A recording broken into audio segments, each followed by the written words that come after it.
The flower's dying. It needs water.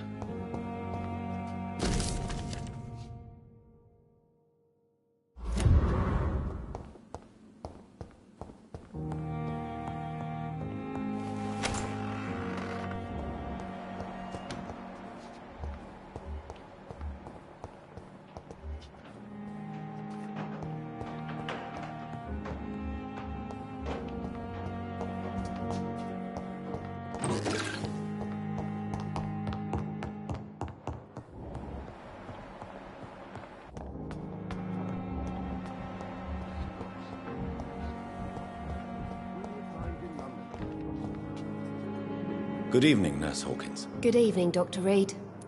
Do you need medical help yourself, Nurse? I'm afraid I've contracted some illness, Dr. Reed.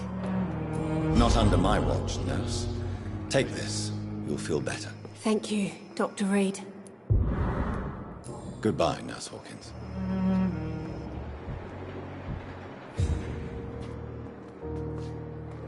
Good evening, Doctor. I believe we're going to be working together. Dr. Reed. Dr. Swansea informed us of your arrival, but I could not dare to believe we'd have such good fortune. Such an honor, sir. Thank you. And you are? I am Thoreau Strickland, Dr. Thoreau Strickland. I'm a great admirer of your work, Dr. Reed.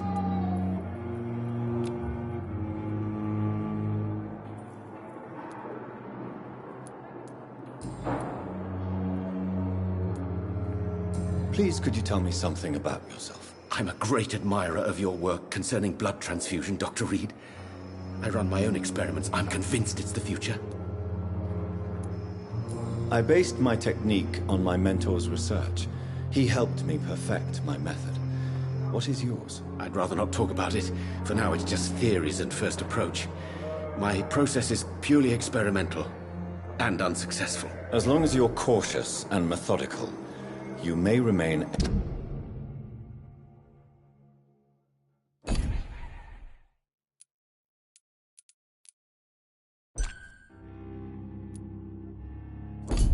empty-handed, but you won't fail. You're not the first one to warn me, but I am convinced knowledge is the main weapon against the ravages of this epidemic. What made you choose to be a doctor? I'm not ashamed to admit you and your work have inspired me. I am honored to have the opportunity to work by your side. It's always a pleasure to share scientific and medical knowledge with someone eager to learn. I'll be glad to help you if I can. This epidemic may be the century's most terrible disaster, but I'm convinced that we, as doctors, are the only ones able to defeat it.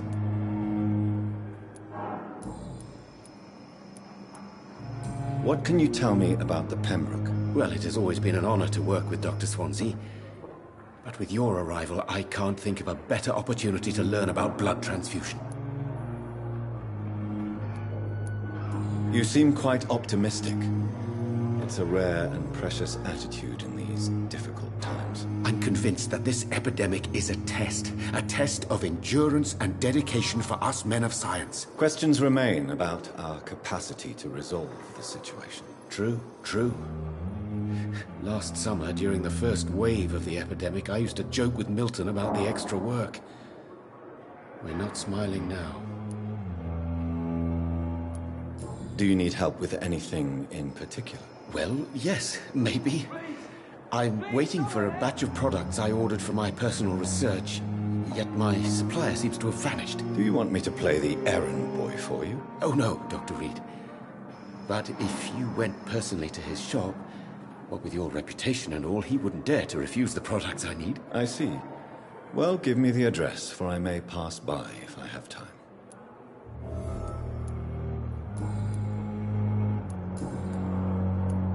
Goodbye, Dr. Strickland.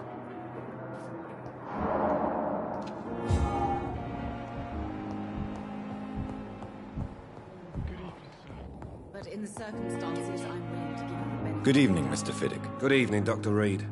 Any news about my operation?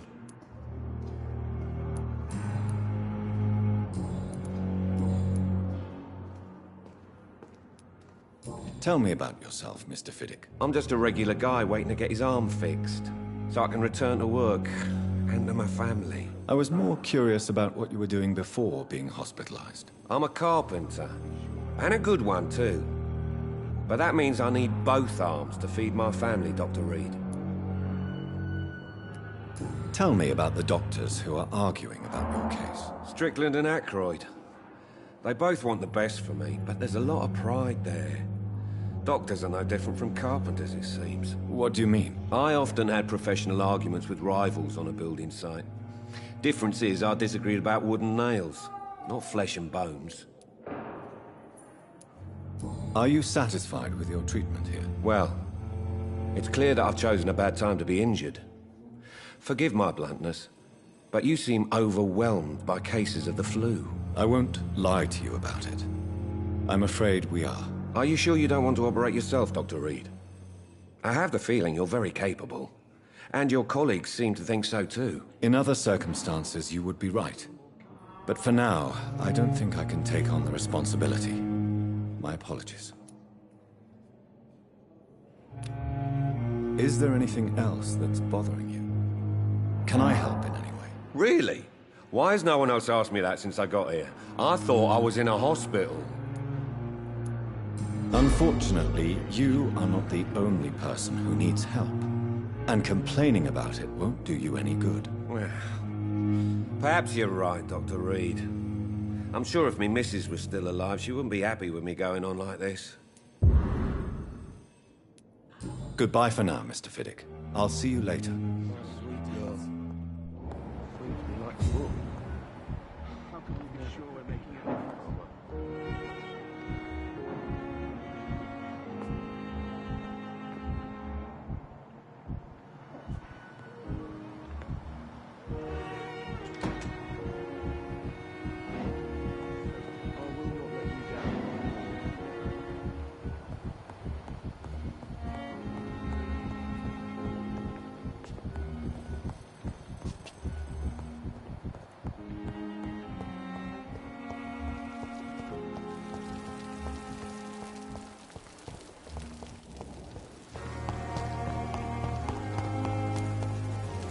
Perhaps I should have considered the offer for that cabinet.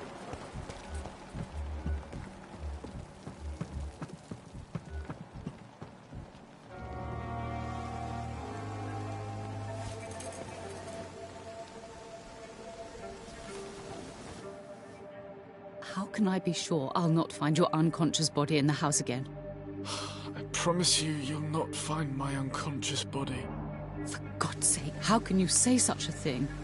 How can you refuse to listen?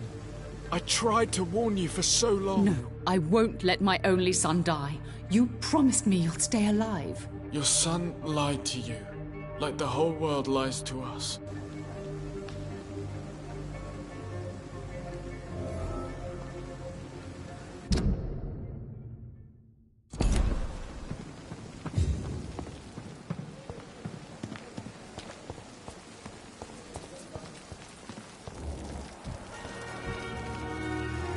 Good evening, Nurse Brannigan. Good evening, Doctor.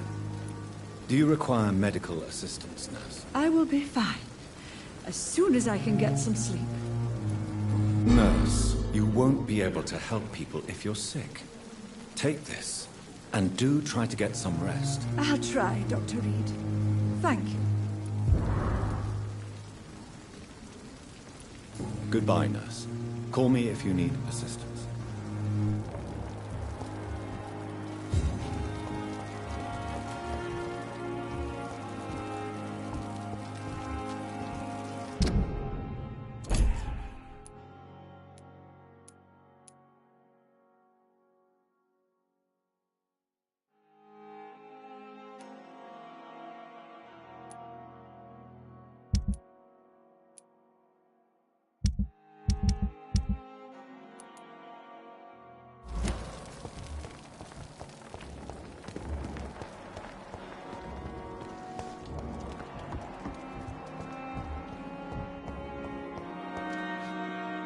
Good evening, miss.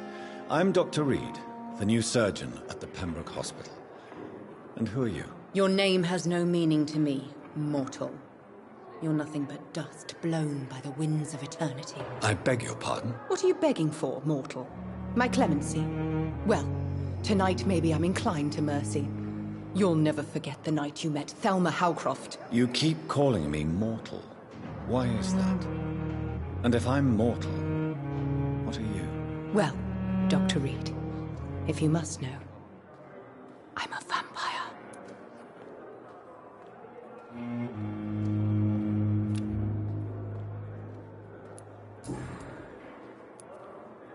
And why do you believe you're a vampire? I don't need to believe anything. It is what I am.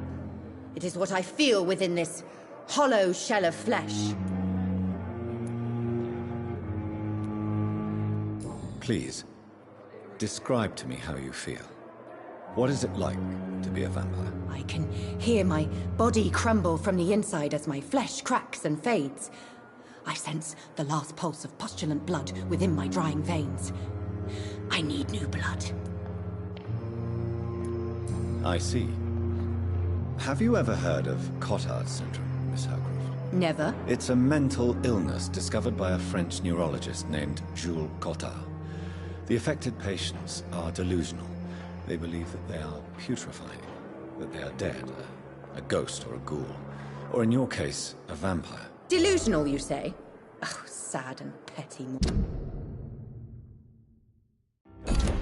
You can't even begin to understand the concept of immortality. And you think it is I who am delusional.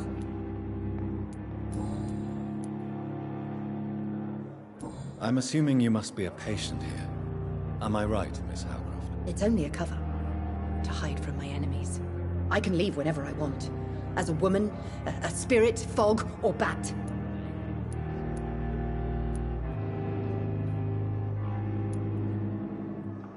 The staff here are not your enemy. They're here to help you, to care for you. I'm not speaking of the doctors in white. I'm speaking of the men and women who hunt me. For I am a vampire. I see. Don't worry. These people will not find you here. I'll personally make sure they leave you alone. Thank you, mortal. But do not interfere with them, for you are no match for those that hunt me.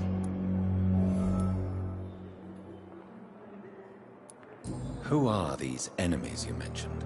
Can you describe them? I cannot say for sure. But I sense their eyes on me from nearby.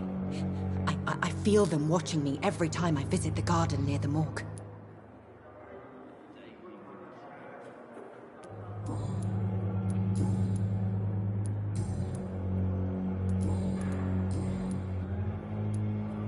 Who are you really, Miss Howcroft?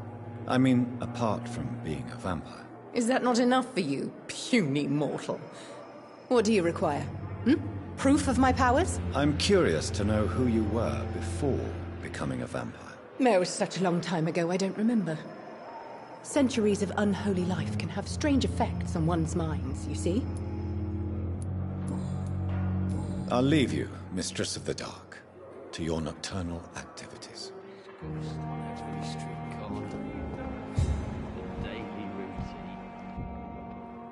Good evening, sir. Can I help you? Unless you're here to fix my face. No. I don't think you can help me. I'm Dr. Reed. I've recently taken the position of head surgeon here. War injuries, am I right? You guessed right, Doctor. German shell took my pretty little mug right off. But they still call me Thomas Elwood.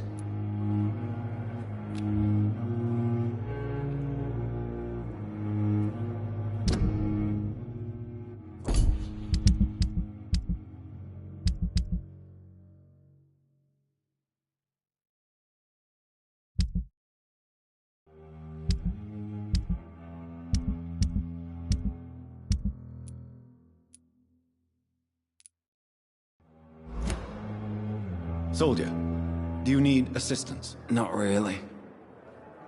I think I caught something in this bloody hospital. I swear I'm dead, yet smiling inside, Dr. Reed. As long as you remain here, I will make sure you don't have to worry about your health. Don't think you can do much about it. Damage is done.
How is your stay with us, Mr. Elwood? Oh, it's bliss.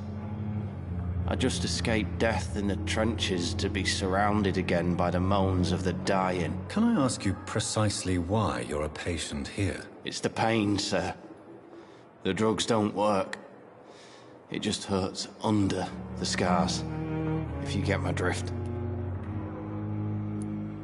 Who is treating you? Is someone in particular looking after your case? Nobody since the old and tired doctor spoke to me. Started to think I was forgotten about. Wouldn't blame you. You don't seem worried by that. My face hurts so much more when I smile or cry. I've learned it's easier not to speak. But be assured I'm smiling inside. Can I do anything for your pain? Nurses gave me a bunch of pills. No effect. Told you. It's like the flames are under my skin, burning away.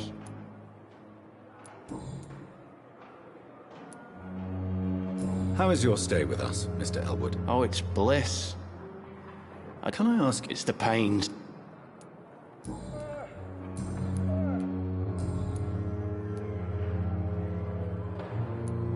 Where were you stationed, sir? Did you serve for long? I really don't want to talk about all this shit. No offense. I was pushing too much. I served in France myself. I just wanted to know what happened to you. You were an officer, weren't you? Then I doubt we fought the same war, sir. No offense. How close are you to Miss Horcroft? Are you aware that she thinks she is a vampire? To wait for her next nibble is the best reason to stay here. Every time she approaches my bed, she treats me like something tasty. A normal person. Aren't you afraid? She may hurt you if the game goes too far. She's quite harmless, I can assure you. Her head's broken inside is all. While I'm busted on the outside. But she's still beautiful. Living proof that there's hope for me.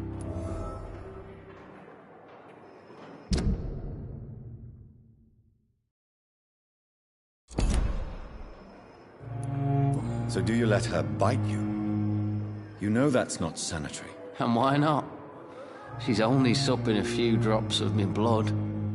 And the pain, it's real for once. She could decide to bite less willing patients. Then it's another good reason for me to stay here, Doctor.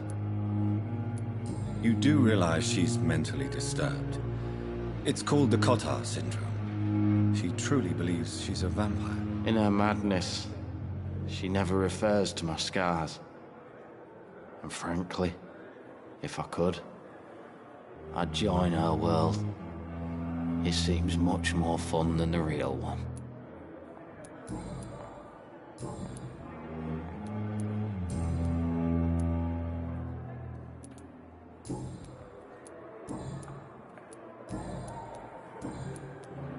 How close are you to To wait for her. Aren't you afraid? She's quite... Goodbye for now, Mr. Elwood.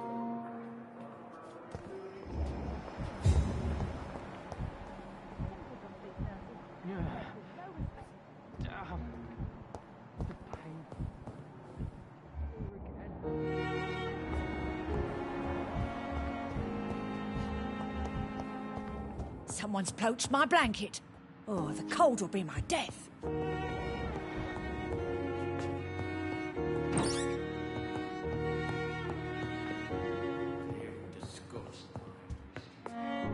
Liars and thieves, every last one of them.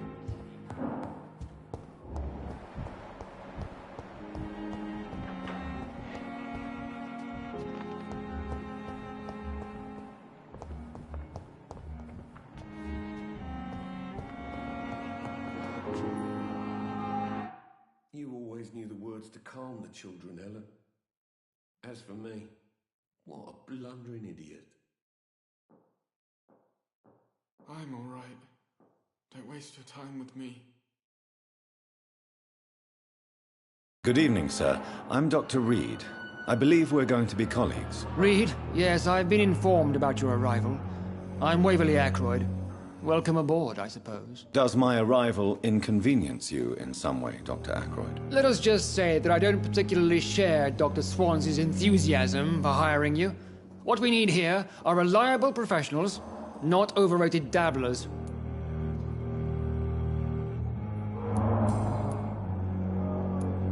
If you have a problem with me, Dr. Ackroyd, please feel free to tell me. Dr. Swansea has imposed your presence on this hospital without asking anyone's advice. The benefit of his position. But I don't agree with it. I know we've never met before, but I believe this hospital could use all the help it can get. You will agree with that, I'm sure. Oh, but I have heard about you, Dr. Reed. Of course, you can't say the same about me, since I have not wasted my time courting the press.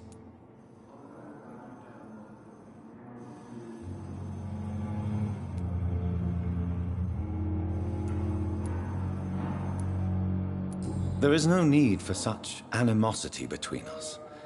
Don't you think the epidemic is already enough to deal with? That is one point we could agree on. And that is precisely why I want to be sure that you will be of help to this hospital, instead of a burden.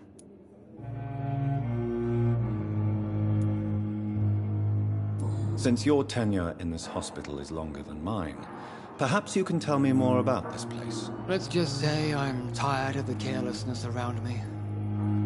I have always respected the skills of Dr. Swansea, but over time his enthusiasm has become displaced. Carelessness?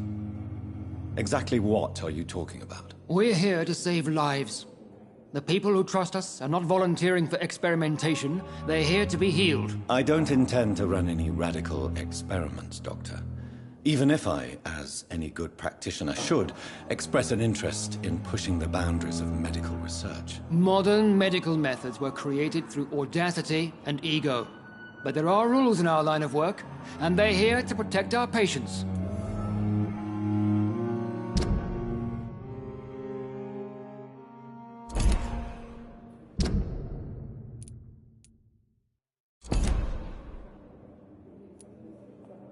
Tell me, Waverly, what do you think of Dr. Strickland's enthusiasm for his experimental research? Strickland is playing with his patients' lives for pride and glory. Now that, sir, is unethical. Are you thinking about something in particular? Harvey Fiddick needs delicate surgery. I believe we should stick to the usual procedure, but my young colleague obviously disagrees.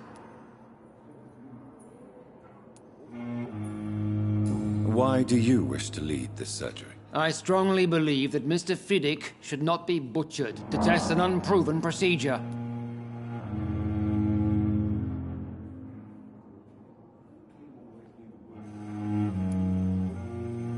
Other people may say that's too conservative a point of view. Conservative? And what are you going to say to Mr. Fiddick if he loses his arm because of the operation? Because that's what's going to happen if the surgery is a failure. And are you not afraid that your rivalry with Strickland may be blinding you? Rivalry? I guess you could call it that. But I will never be childish enough to let my personal feelings affect my judgment.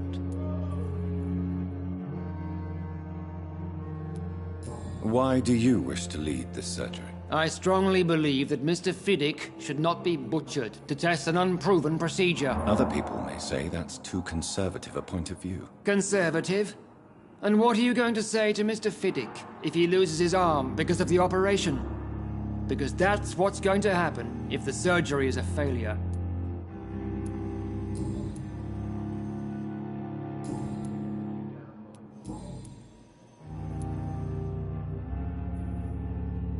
I don't know what you've heard about me, but I have already proved my value as a practitioner. I don't question your skills, Dr. Reed, but your motive.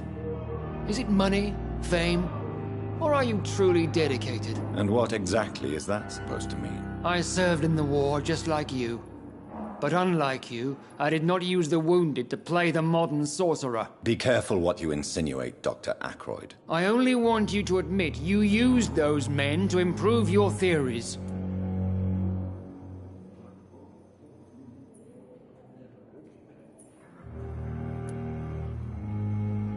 Knowledge has always been and will remain our main weapon, and it has always come at a price.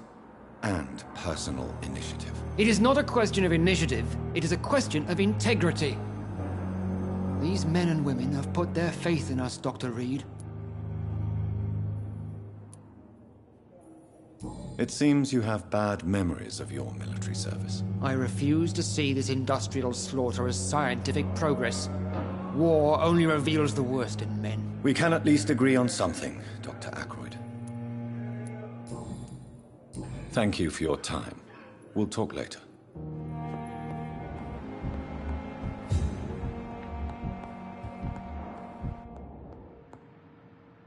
Good evening.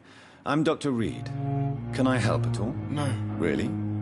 Why are you here then? I don't want to talk. My throat hurts too much. I suppose that this pain is the reason you're here. Is someone taking care of you? Yes. And no. Could you at least tell me your name, sir? Mortimer. Mortimer Goswick. How painful is your throat, Mr. Goswick? So painful I'd rather not talk at all, Doctor. I'll let you get some rest, then. Good evening, sir. Doctor. Good evening, Mr. Goswick. I'm okay.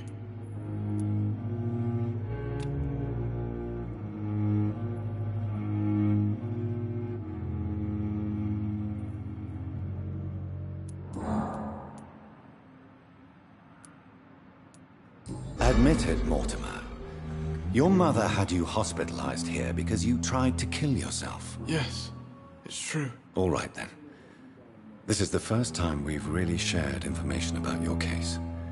Shall we call this progress? Call it what you want, Dr. Reed. Can I help you in any way, Mr. Goswick? I wrote a letter for my mother. She was supposed to read it after my death. But I suppose she doesn't have to read it now. I see. And is this letter still near the place where you tried to take your own life? Yes. And I don't want anyone reading my last words. I mean, I'm still here. If you bring me back that letter, then perhaps we'll talk.